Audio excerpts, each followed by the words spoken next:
Florida Governor Ron DeSantis, once tipped as Donald Trump's biggest challenger for the Republican presidential nomination, has suspended his campaign.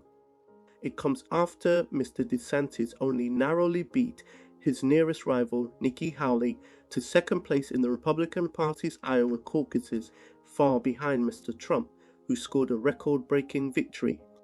Mr. DeSantis announced his decision in a video posted on the social media platform X, formerly Twitter, in which he endorsed Mr. Trump for president.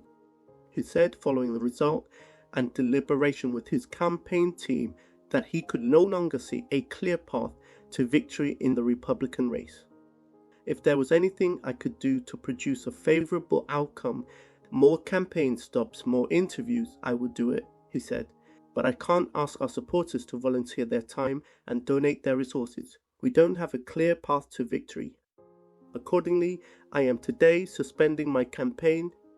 Giving his endorsement to Mr. Trump, he added, "It's clear to me that a majority of Republican primary voters want to give Donald Trump another chance.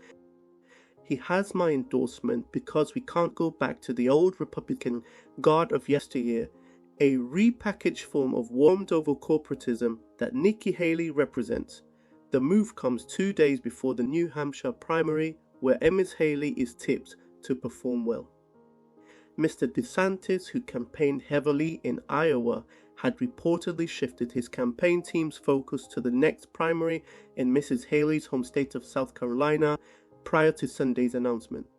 Ms. Haley declared "May the best woman win" in response to his exit from the race, promising to fight all the way until the last second. Mr. Trump did not mention Mr. DeSantis' withdrawal during a short speech to Republican voters in Rochester, New Hampshire, on Sunday. However, his campaign team said in a statement they were honored by Mr. DeSantis' endorsement before calling on Republicans to rally behind Mr. Trump. He'll fight them on the seas and oceans. He'll fight them on the beaches. Ron DeSantis just won't fight them in New Hampshire. The Florida governor is fond of quoting Winston Churchill in a set-piece speech, and he did it again in the social media address that announced the suspension of his campaign. 2 days before the New Hampshire primary, Churchillian it wasn't. This was surrender. And yet there was a time when he was the Republican hot ticket, Donald Trump's biggest danger.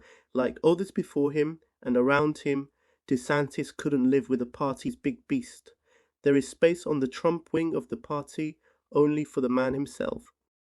The hard-right culture war strategy didn't resonate with the wider audience, and neither did the anti-woke warrior himself.